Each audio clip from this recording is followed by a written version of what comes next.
Have you seen the Netflix documentary all about OceanGate? Well, in this episode, I want to share how OSHA failed. This is a huge failure.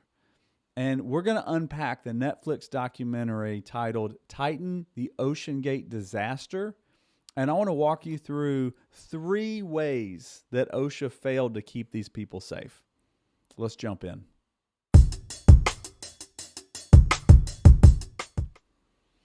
Well, hey, friend, my name is David Sawyer. I'm a safety coach. I help busy managers like you prevent accidents and avoid OSHA. And in this episode, I want to talk about how OSHA failed. Now, this was a documentary that came out back in the summertime. Everybody I talked to was talking about it, and not everybody saw the same thing I saw. Me being a safety guy, I was laser focused on OSHA's response, and that's what I want to talk about in this video. So we're going to kind of outline what happened, but then I want to circle back and really highlight where OSHA failed to keep these people safe. So if you're not familiar with it, I'll give you an overview.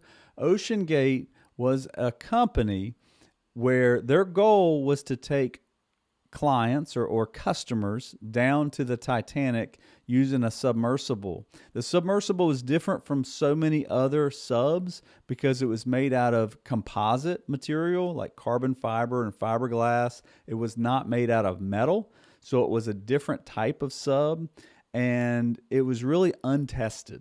And so there were some safety and some structural issues that came up, but the CEO of OceanGate, when you watch the video, you come away and you hear him talk, you see videos of him talk, you see him talk to his team, and there's a few things that you come away thinking. Number one, I came away thinking, what a jerk. This guy comes across as a Class A jerk.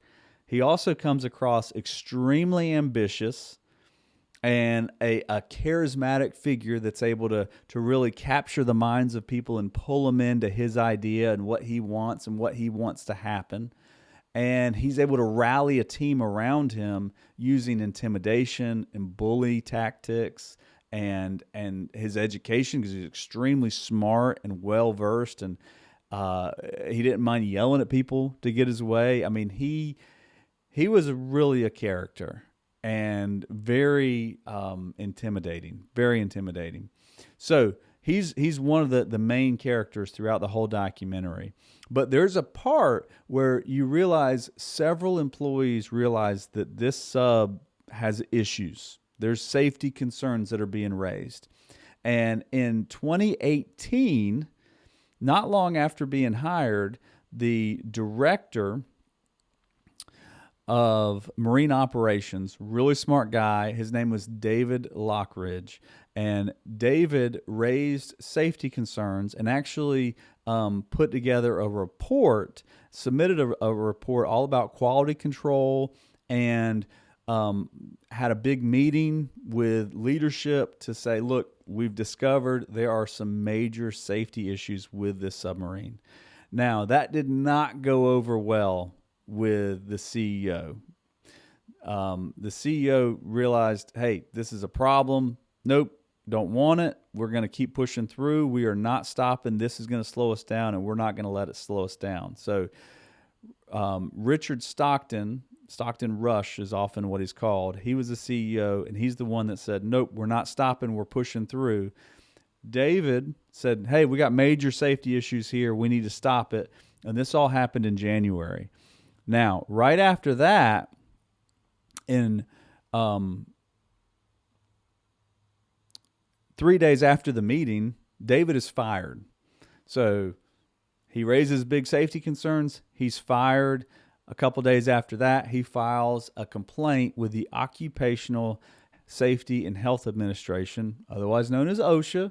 He files an OSHA complaint, and he's automatically put under the whistleblower protection because of what he filed, thinking that this is going to be a layer of protection to keep me safe, and I can point out the safety concerns and we can prevent this from happening. So all this happened really fast, rapid time. Now, in March, as soon as they got the OSHA complaint, Stockton, the CEO, started to threaten and pressure him to drop the complaint, and he demanded over $10,000 in legal fees.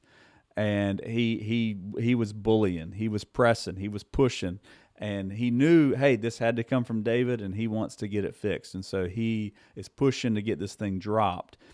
In July, OceanGate sued David and his wife. In August, David sued OceanGate for wrongful termination. So here we go. We got major safety concerns raised. We got a detailed report. We get the guy that brings the safety concerns forward gets fired.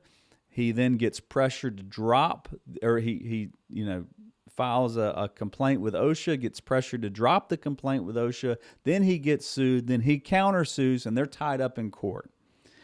Now, in December of that year, under pressure and after a slow response from OSHA, David and his wife withdraw the OSHA complaint, and once the complaint is gone, the OSHA investigation goes away.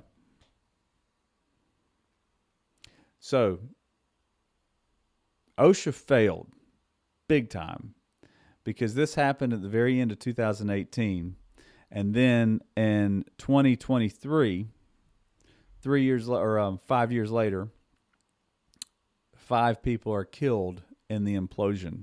One of them happened to be Stockton, who went down with the sub and died with the other people. So OSHA failed to protect these people. Now, I'm not blaming any individual, but I want to point out 3 things. These are 3 ways that OSHA failed to keep people safe. The very first thing that they failed at is they are slow. OSHA is slow. Investigations are slow. They don't have enough people. They're overworked, underpaid. They are slow. This was a problem, and everything kept going. One thing that's not slow is corporations, especially if they feel threatened. They're going to be quick to act. And so as soon as they realized they had an OSHA complaint filed against them, they went after David. And that whistleblower protection, it does not protect employees or former employees from lawsuits. So they got sued. And the corporation has a lot more money than the employee and his wife. And they pulled his wife into it too. So OSHA's slow. The whistleblower protection does not protect you from lawsuits. And on top of that, what does it protect you from? It says, well, you know what? When you look into the OSHA whistleblower protection, one of the things it says it can do is it says, hey, you know what? We can force them to rehire you. Who wants to be rehired by a company that fired you because you brought up a safety concern? Now, if you look in the fine print, it talks about they'll force to get your, certain wages that you're owed to get paid back. And it just, man, it does not help you. There's not a lot of protection for people. That's how OSHA failed to keep these people safe. And then the last thing is, once the complaint was taken away because they were pressured to take it away because they were paying money for legal fees, and they dropped the OSHA case against OceanGate. I mean, they dropped the OSHA complaint against OceanGate. It just went away. It went away. OSHA didn't continue with the investigation. They didn't say, hey, we got a serious safety concern. This is national news. This guy was on national TV promoting this. And these people that went and paid money to go on this sub and then died as a result, OSHA didn't protect them. So, in conclusion, if you haven't seen this documentary, I highly encourage you to go watch it. It's very captivating. And I want you to think, and write down in the comments if you can, what could have been done to prevent this? We know, you watch it and you see this is a train wreck coming. You know it's going to end badly. The employees that were there knew it was going to end badly. Everyone knew this is bad, and it just kept going and kept going and kept going. So I want to ask you, what could have been done to prevent this disaster from happening? And until we talk again, do everything you can to keep the people you work with safe, because no one should get hurt at work.